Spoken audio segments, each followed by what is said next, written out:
नमस्कार साथियों की फैक्ट में आप सभी का स्वागत है। उम्मीद करता हूं कि आप सभी लोग बेहतर होंगे। सभी सनातनी और राष्ट्रवादी भाई बहनों से अपील रहेगी कि चैनल को सब्सक्राइब करिएगा, वीडियो को लाइक करिएगा और अधिक से अधिक लोगों तक शेयर कर दीजिएगा। दोस्तों, जो चाइनीज गैंग है या कुछ यूट्यूबर हैं, कुछ और हैं, इनका एजेंडा अभी भी अनवरत चल रहा है।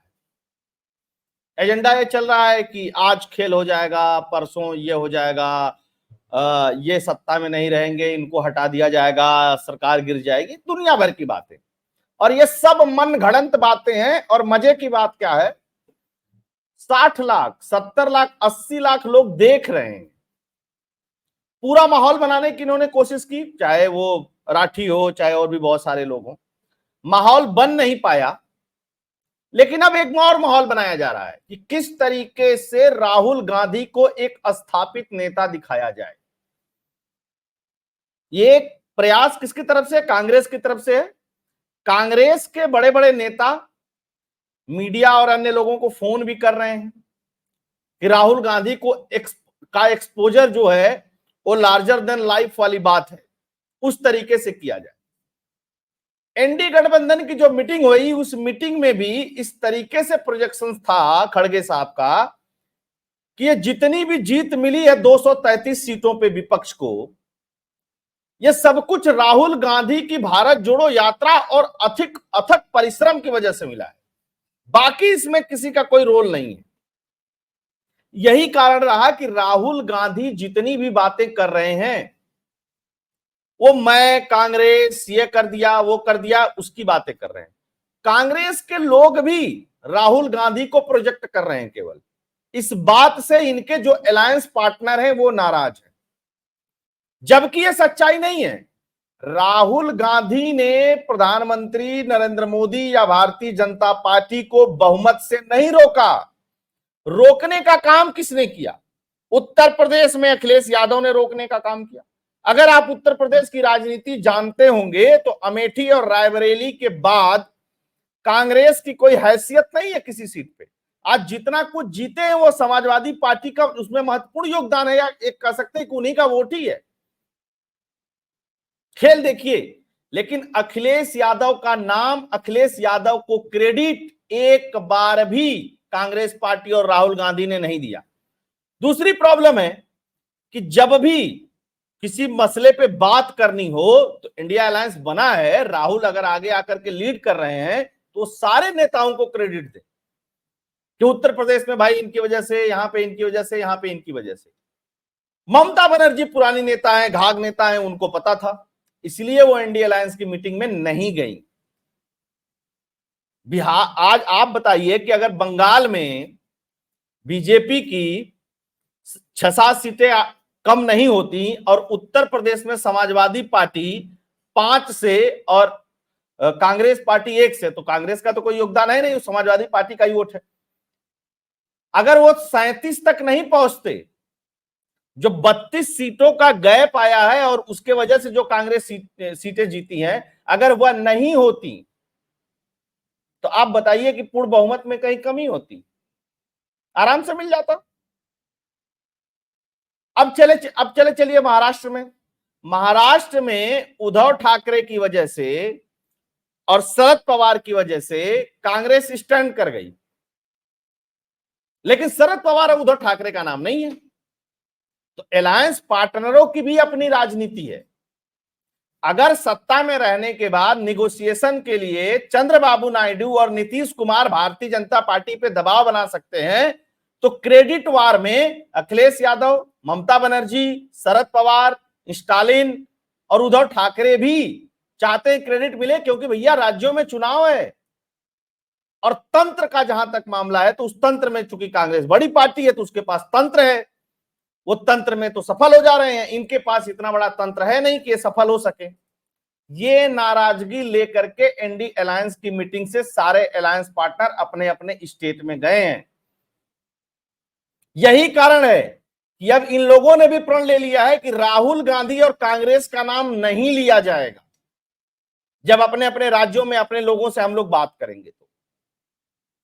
तो तो जो अब तक बता रहे हैं लोग कि अरे सत्ता पक्ष में बड़ा खेल हो जाएगा, सरकार चलेगी नहीं, सरकार गिर जाएगी। पाकिस्तान के एक मंत्री को मैं सुन रहा था, पूर्व मंत्री को, वो कह रहा देखिए बहुत कमजोर सरकार बनी है और इस सरकार में अब मोदी कुछ कर नहीं पाएंगे और नीतीश कुमार और चंद्रबाबू नायडू चाहेंगे कि पाकिस्तान से भारत का डायलॉग शुरू हो। ऐसा कुछ नहीं होने जा रहा है, देखिएगा आप। प्रधानमंत्री नरेंद्र मोदी उस तरीके के शख्स नहीं है लिबलिबे टाइप के। वो जो करते थे वो फिर करते रहेंगे। तो ये जितने चोर गैंग हैं या जिन लोगों ने करप्शन कर रखा है, अगर वो ये सोचते हैं कि रहम हो जाएगा नीतीश कुमार और चंद्रबाबू नायडू के साथ आने से, तो वो इस गलतफहमी को दिल और दिमाग से निकाल दें। मुझे तो लगता है कि अब और प्रचंड होगा, अब और ज्यादा होगा, क्योंकि अभी तक तो संकोच था, अभी संकोच हो रहा था। उन्होंने कहा था कि राजनीति में बहुत सारी बाध्यताएं होती हैं, उन बाध्यताओं पे कभी बात करेंगे। अब आपको एक और खेल बताते हैं। तमिलनाडु में कांग्रेस जीती, जितनी भी सीटें जीती, कांग्रेस का कोई मतलब नहीं था वहां पे। कैसे जीती वो डीएमके के वजह से जीती। सोचिएगा इसको। जब डायरेक्ट फाइट में आ गई तेलंगाना में कांग्रेस भाजपा के साथ, तो भाजपा 4 से 8 हो गई। जब डायरेक्ट फाइट में छत्तीसगढ़ में आ गई, कांग्रेस 1 हो गई। जब डायरेक्ट फाइट में गुजरात में आ गई, कांग्रेस 1 हो गई। जब मध्य प्रदेश में डायरेक्ट फाइट में कांग्रेस आ गई तो 0 हो गई। कांग्रेस और भाजपा जहां डायरेक्ट फाइट में, जैसे उत्तराखंड में कांग्रेस और भाजपा डायरेक्ट फाइट में थी, वहां पे कोई भी अलायंस पार्टनर नहीं था। कितनी सीटें मिली? 5 में से 0। इनकी सरकार है हिमाचल प्रदेश में, सरकार होने के बावजूद भी 4 सीटें हैं हिमाचल प्रदेश में। कितनी सीटें जीता इन्होंने? 0। तो जहां डायरेक्ट फाइट में थे, कहीं क्लीन स्वीप नहीं कर पाए। पंजाब की स्थिति थोड़ी अलग है, तो वहां पे आम आदमी पार्टी और बहुत सारी चीजें हैं पंजाब के बारे में, वो आप लोग जानते हैं, उस पर मुझे बहुत ज्यादा डिस्कस करने की जरूरत नहीं, कभी पंजाब डिस्कस करेंगे अलग से। तो जहां प्रधानमंत्री नरेंद्र मोदी से राहुल गांधी की डायरेक्ट टक्कर है, वहां कहां राहुल गांधी जीते हैं भाई? दिखाई नहीं दे रहे हैं कहीं। जब वही उद्धव ठाकरे और शरद पवार आकर के मिल जाते हैं तो महाराष्ट्र में भी कुछ सीटें पा जाते हैं। आप बताइए कि यह बात खराब नहीं लगेगी अलायंस पार्टनर को? राहुल गांधी फिर एक लेकर के कि वो जी शेयर मार्केट में स्कैम हो गया, जी शेयर मार्केट, वो रोज स्कैम ही लेकर के आता है पट्टा। अब क्या है कि जेपीसी की मांग होगी, ज्वाइंट पार्लियामेंट कमेटी इस पे बैठेगी। अडानी पे ज्वाइंट पार्लियामेंट कमेटी बैठ गई, हो गया काम, कर लिया अडानी। सोचिए पूरी विदेशी ताकतें, जार्ज सोरस का फंड, दुनिया भर के गलत सलत वादे, आरक्षण खत्म हो जाएगा, संविधान खत्म हो जाएगा, लोगों को डराने के बाद, सारा कुछ करने के बाद भी इस देश के विपक्ष को, इस देश की जनता ने पूरी तरीके से नकार दिया और फैसला दिया एनडीए के पक्ष में। फिर भी कुछ बेशरम पत्रकार हैं, वो दिन भर बता रहे हैं अरे महाराज की जय हो, यही है, यही तो सबसे बड़े नेता हैं, और 100 क्रॉस नहीं कर पाई। एक चीज और बता दूं, 2004, 2019 और 2024 में जितनी कांग्रेस पार्टी सीटें पाई थी, सबको जोड़ दीजिए, उससे ज्यादा भारतीय जनता पार्टी अभी भी 2024 में सीटें पाई है। और 1989 में चुनाव हुआ, तब से लेकर के सोचिएगा, 84 के चुनाव में लहर थी, इंदिरा गांधी जी के मृत्यु की लहर थी, तो उस लहर में 400 से अधिक सीटें इन लोगों ने जीती थी। 1989 में जब चुनाव होता है तो 197 हो जाती है। फिर दूसरा चुनाव होता है, उस समय राजीव गांधी जी की मृत्यु हो जाती है और वो चुनाव रोक दिया जाता है। और इस देश में बताया जाता है कि टीएन शेषन नाम का एक व्यक्ति था, बहुत बढ़िया चुनाव सुधारक था। 22 दिन चुनाव नहीं होता है, प्रधानमंत्री नरेंद्र मोदी ने इसका जिक्र किया था। 22 दिन तक राजीव गांधी जी की अस्थियां लेकर के इस देश में माहौल बनाया जाता है और उस माहौल के बनाने के बाद भी कांग्रेस पार्टी मात्र 232 सीटें जीतती है। कितनी? 232। लहर बनाया जाता है। उसके बाद से तो कांग्रेस की क्या स्थिति आप लोग जानते ही। लेकिन 240 सीटें जीतने वाले को लेकर के इतना फोबिया है, 99 सीट जीतने वाला, 22 सीट वाला भी बोला अरे अरे लहर खत्म हो गई, लहर खत्म हो गई। नरेंद्र मोदी कमबैक करेंगे, आप जानिएगा। वो कमबैक करने वाला नेता है। 2002 से उसके पीछे पड़े हो, कुछ कर नहीं पाए, अंतोगत्वा प्रधानमंत्री की कुर्सी पे वही बैठेगा और धनिया भी कूटेगा। ये भी जान लीजिए, बहुत स्पष्टता की बात है। हम लोगों के पक्ष में थोड़ी सी एक बात है, जो राष्ट्रवादी विचार के लोग हैं, जो देश को, सनातन को मानते हैं, वो थोड़ा सा चीजों को लेकर के ना बीच में भयभीत हो जाते हैं, फिर उनको दूसरे तरीके की चीजें लगने लगती हैं। 99 सीट वाले चढ़ के बातें कर रहे हैं भाई। आपकी सरकार बन रही है, मोदी जी प्रधानमंत्री बन रहे हैं, आप क्यों दबे कुचले की तरह बात कर रहे हैं? आप भी स्ट्रांग स्टैंड की तरह बात करिए। और यह समय है सनातनियों के एकजुट रहने का। आपने देखा ना कि किस तरीके से अन्नामलाई की फोटो एक बकरे के गले में डाल करके और फिर उसको काटा गया तमिलनाडु की सड़कों पे। नुपुर शर्मा के केस के समय भी ये कांड हुआ था, याद रखिएगा इसको। कर्नाटक के अंदर जब उनका पुतला वो किया गया था, फिर किस तरीके से 6 लोगों की उसमें जान चली गई। किस तरीके से एक सीआईएसएफ की कांस्टेबल कंगना रनौत को थप्पड़ मार देती है। मुंबई में किस तरीके से तांडव हुआ जीत के बाद। ये सब भूलना नहीं चाहिए लोगों को, ये याद रखना चाहिए।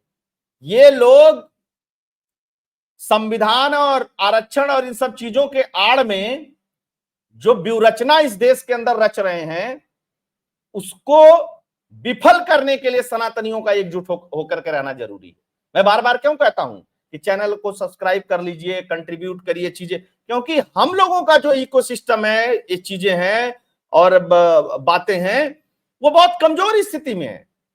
यहाँ मिलियन बिलियन वाला कोई खेल ही नहीं है। यहाँ सब राष्ट्रवादी 2 लाख, 4 लाख, 5 लाख, 6 लाख, 8 लाख सब्सक्राइबर के बीच में जूझ रहे हैं। जो अच्छा है, जो एवरेज है, जो कोई भी हो, इस बात को बहुत गहनता से समझिएगा, बहुत गहनता से। इतना काम करने के बाद, इतनी सारी चीजें होने के बाद, इतनी सारी बातें होने के बाद, जनता बहुत जगह इनके ट्रैप में फंसी। और अब तो एक नया खेल शुरू हो गया है। कर्नाटक में इन्होंने लाखों महिलाओं से फॉर्म भरवाया कि खटाखट 8,500 आएगा पोस्ट ऑफिस में। मैं वो लाइन भी देख रहा था, महिलाएं कह रही थी कि फॉर्म भर दिया गया, 5 जून से पैसा आना शुरू हो जाएगा। आपने लोगों के इनोसेंसी को लेकर के जो धनिया बोया है ना, उसका जवाब भी कांग्रेस पार्टी को देना पड़ेगा। उत्तर प्रदेश में कांग्रेस पार्टी के कार्यालय के बाहर सैकड़ों मुस्लिम महिलाएं खड़ी हो गई थी, करेंगे हमारा पैसा कब आएगा, आप तो कहे थे जीत गए। उसका भी जवाब देना पड़ेगा। अब ये अभी नहीं कह रहे भैया हम तो 99 सीट ही जीते हैं, कैसे काम होगा।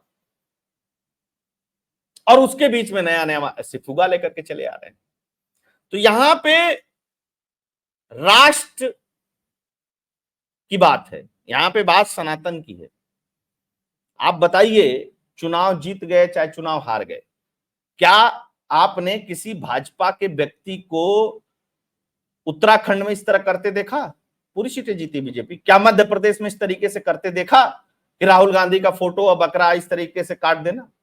किया क्या? कमलनाथ के साथ किया क्या किसी ने? दिग्विजय सिंह के साथ किया क्या? जीतू पटवारी के साथ किया क्या? नहीं किया, क्योंकि ये हमारी फितरत नहीं है। और वो तांडव शुरू, आपको मैं बता दूं कि ये लोग लिस्ट बना के रखते हैं कि कौन कौन राष्ट्रवादी हैं, कौन कौन हम लोगों के खिलाफ बोलते हैं, इन लोगों से बदला लिया जाएगा। हम लोगों के स्वभाव में नहीं होता है। वैचारिक लड़ाई, वैचारिक लड़ाई लड़ी जाएगी। लेकिन एक चीज और भी दिक्कत है, हम एकजुट नहीं रहते हैं, मजबूती के साथ खड़े नहीं रहते हैं। हम 240 सीटें जीतने के बाद भी पूरी 37 पार्टियां मिलकर के जो 233 जीती हैं, उनसे भयभीत हैं। अब तो जो हो गया हो गया, अब तो 9 तारीख को शपथ हो जाएगा, सारी चीजें हैं, सेट है। बाकी अलायंस पार्टनर इधर उधर वो सब सारी खबरें आती रहेंगी। लेकिन विपक्ष पे भी नजर रखने की जरूरत है। ये लोग क्या कह रहे हैं? यही विपक्ष है जो कहता था केरोसिन ऑयल छिड़का हुआ है, ये हो जाएगा। यही लोग ईवीएम को लेकर के किस तरीके से माहौल बनाए थे कि अगर रिजल्ट ऐसा आया तो ये हो जाएगा, अभी इतना वोट कैसे बढ़ गया, उतना वोट कैसे कम हो गया। एक बार भी सुना आपने? किसी ने बोला ईवीएम के ऊपर? किसी ने बोला कि चुनाव आयोग ने जो रेक्टिफिकेशन किया था वोटिंग परसेंटेज में उसमें गड़बड़ी हो गई? किसी ने बोला? किसी ने नहीं बोला। ये लोग 233 और 293 वर्सेस की लड़ाई में, अब तो इंडिया 300 हो गया है, 300 और 233 के वर्सेस की लड़ाई में ये बता रहे हैं कि 233 वाला जीत गया और 300 वाला हार गया। और सबसे बड़ी बात है कि बड़े बड़े तथाकथित पत्रकार जो दलाल टाइप के हैं यह भी बता रहे हैं हाँ जीत गए हैं, जीत गए हैं, जीत गए हैं, मोदी जी को इस्तीफा देना चाहिए। ये नैरेटिव बिल्ड किया जा रहा है कि राहुल गांधी जी कैसे नेता बन जाए। इसी से सावधान रहने की जरूरत है। और अभी आप मान करके चलिएगा कि ये जो इंडिया अलायंस है ना, बहुत लंबा समय तक चलने वालने वाला है नहीं। ये जो है अब ये खत्म हो गया, धीरे धीरे इसमें निराशा व्याप्त होगी और क्रेडिट वार बड़े पैमाने पे छिड़ेगा। अभी नेताओं में छिड़ेगा, बाद में इनके कार्यकर्ताओं में छिड़ेगा।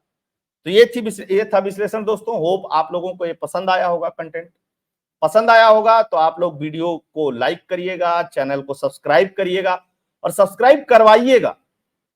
मजबूत करना है अपने पूरे सिस्टम को।